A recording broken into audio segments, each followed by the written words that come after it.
Hi, I'm Annie Parker from Microsoft. Welcome to Source Code.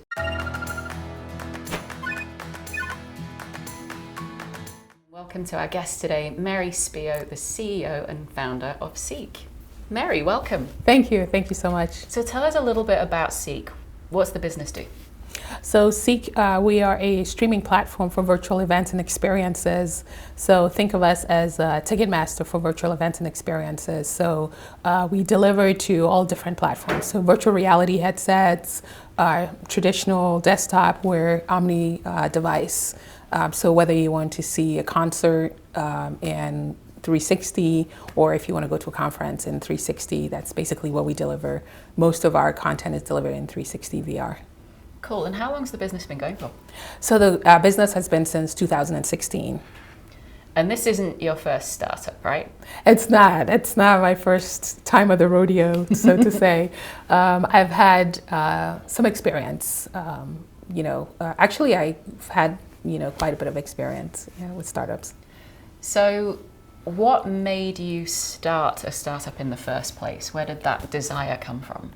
For me, it kind of evolved, right? Because I started out as the head of satellite communications for the Boeing company, and we launched a startup inside of Boeing, which was Boeing Digital Cinema. After that, there was a lot of demand for my services, and since I'm only one person, I decided to launch my first company so that I would be able to service a lot of the clients that I had. And how did that go? How did the business kind of track out after the first year or so? It did really well. It kind of evolved. So the startup was about delivering content for independent filmmakers. So I turned that into an online video platform. And what I found was that it was going to be ad supported. But as we went to speak to advertisers like Coca-Cola and so on, they wanted to use the platform itself. So it ended up becoming an enterprise application. Mm-hmm. So it was an online video platform, and it was used by over 200 radio stations. Actually, we partnered with Microsoft Xbox as a result of that. So it worked out really well. And what sort of stage did that business get to? Did you raise funding? Did you kind of go through that whole process? What was that like?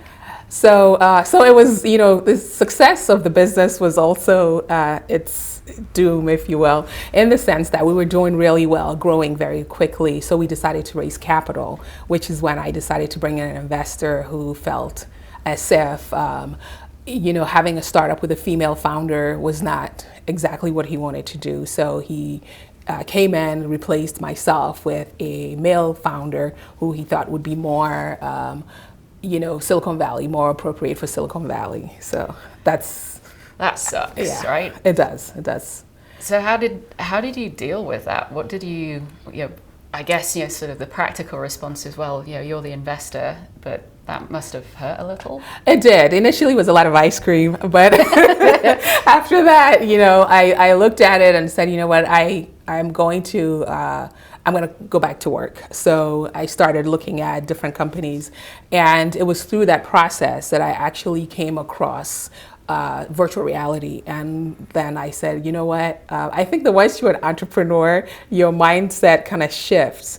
And so as I was asking a lot of questions about VR, at that time it was only just desktop devices and everything was just for gamers. And I was asking questions about how do we deliver this for music? How do we do this? And I saw a massive opportunity to do something that I truly, truly love. So it kind of led me to where I am today. So in a way, I'm not thankful to him, but in a way, I'm thankful for the journey. Yeah.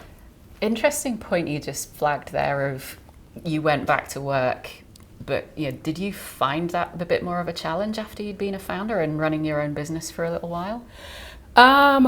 It was not as much of a challenge because I've always had that entrepreneurial. I think that, I've done really well in corporate environments because I always take the entrepreneurial approach. So when I was at Intelsat, I kind of approached it from the perspective of, how do we I would sit with a lot of the executives and try to understand the business from that perspective. And I'm not quite sure, where I get that from. So I've always been entrepreneurial, even within different organizations. Sometimes it's challenging, but Gotcha. More often than not, it's been, very positive. And you're an engineer, right? Mm-hmm. you're an engineer, but you're also an entrepreneur, which means you have to be creative. You have to kind of balance those two things out. How does have you found that an interesting challenge as well? I found that an interesting challenge because I consider myself a child of two worlds, right? The technical as well as the creative. And it's like engineers are purists. You know, you're either an engineer or you're creative, and the creatives are very elitist. Either you have this and you're creative, or one or the other. So I feel like throughout my career I've been asked to choose one or the other. But through being an entertainment technologist, it allows me to be myself, which is live in the middle, which is have the ability to work with the technical team as well as with a very creative team. I say that, and that's how Ceek actually came about, because it's the only place where I can talk about Newtonian physics to the engineers and then turn around and talk to Universal Music about, Lady Gaga and Megadeth and, super creative things. That's so interesting. And I love the way that people try and box us into being one thing when nobody's ever one thing. We're human beings, right? Right. And I think people expect you to be a left brain or a right brain. I prefer to be a whole brain. I love that. So let's wind it forward now. We're at Ceek. We've left the old business behind. We've come up with the next idea. So you mentioned you're a few years old now. How's the business going? It's going well. Same challenges with raising capital, but it's going really well. I say rough waters make really good sailors, and so I feel like I've built a much better company than I would ever had if everything was just handed over to me. So it's going very well.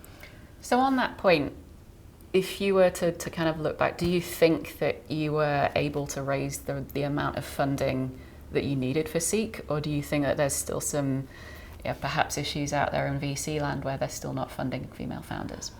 I mean, there's a huge, issue in VC land, and that's not even just coming from a personal perspective. If you look at the numbers with, as early as just a few years ago, only 2% of the, funding going to women, which is crazy to think that we're building future civilizations and ignoring half of humanity's brain power, but those things are still there. I haven't raised any capital from Silicon Valley. Fortunately, I've raised capital from my, from my partners and also from users of the platform. So our funding has come completely outside of Silicon Valley, but it's also proof of the platform that we're building, in that customers are saying, look, we need this platform to be out there, and we're willing to bet our money on it. So we have, top athletes that have invested in it. We have, top everything, and our own partners, streaming partners that have invested in the business, which I think that by itself, it speaks more, to it than anything else. So it's through our network and our clients that we've been able to fund the company. And most importantly, we funded the company through revenue. So, hang on. Say that again. You funded your company through revenue. Yes, most importantly, we funded the company through revenue. And I feel like we've checked a lot of the boxes, but I always say with Silicon Valley, there are some invisible boxes that you cannot check regardless, because we have great traction. I mean, we're working with Microsoft and Universal Music and T-Mobile, and the list goes on. And we have mega clients, Lady Gaga, Katy Perry. It doesn't get any bigger than that. And so I felt like we were kind of wasting our time a little bit trying to convince people that couldn't be convinced, and so we just had to look elsewhere. And now we're getting ready for the next phase of funding, but in terms of with where we are and where we've gotten to, that's been through revenue and through some incredible partners and users of our platform. Incredible work. I mean, geez, that's amazing to hear that any founder say that they can fund part of their growth through revenue or all of their growth through revenue. That's like the goal and standard, right? Isn't it? Right, it is. It's the gold at the end of the rainbow. What does that mean for you? So going forward, what's the big vision for your company? So the big vision, is to make, I look at virtual reality as the next iteration of the web, right? So Web 1.0, we had text and pictures 2.0, we had video, and the next iteration of the web is the participatory web, which is web 3.0 or 3D web, where now I can walk into your storefront versus just looking at, let's say, a video. And so we want to make that accessible to everyone. And for me, it's super important, because having come from an emerging world where I was so inspired by something that I saw on television, I was exposed to a documentary on space exploration, which led me to follow my curiosity and become a deep space scientist. So I want to make access, remove all the friction from making access to the 3D web available and accessible to everyone, no matter where they are on the globe, which means, mobile, building for mobile, that's a part of it, and building devices that are cheap and easy to access by any and everyone. That's so cool. And wouldn't it be amazing if there's a kid somewhere around the world that's kind of interacting with that and gets inspired to do what you've done? Absolutely, absolutely. So being a founder is hard work. You can get a lot of no's, a lot of doors slammed in your face, and not everything is always super successful. So what keeps you going when things get hard? On one side is having a great family behind me that believes in what I'm doing, and on the other side, it's being able to find partners such as Microsoft and amazing people that are advocating for what we're doing. So those are the little and big victories that I look at, and I think today, while it's still difficult, to be, female founder of color, it's also the best time to be a founder, a female founder, because there are so many advocacy groups and there are a lot of people fighting super hard. So if those people believe in what we're doing and they're fighting hard for us, and I see the results of that, I've benefited, from the results of that. So that keeps me going, knowing that, I'm not in this alone, and it doesn't matter how hard it gets, that there's always a way, and it usually turns out well. So I believe in the end of the movie, and I'm not leaving. Love it. Yeah. I'm also sitting there next to you with my bucket of popcorn. Yes, thank you.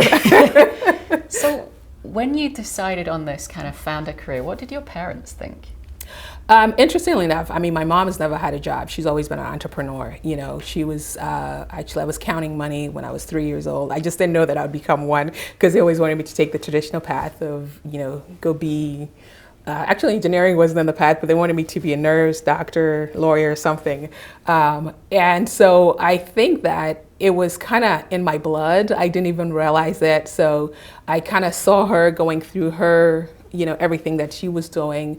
And so she was very supportive. My dad is, supportive of everything that I do. So they're excited about what I'm doing, and have been super, super supportive. I wouldn't have been able to make it through a couple of very rough patches there without them, being able to just pick up and go be on somebody's couch, and knowing that they would rather send me their rent and make sure that I keep going. So they've been extremely supportive. It's great to know that, and I think one of the things that I always like to make sure of with any founder is that there are plenty of people out there who are happy to help. You just need to ask for it. Yes.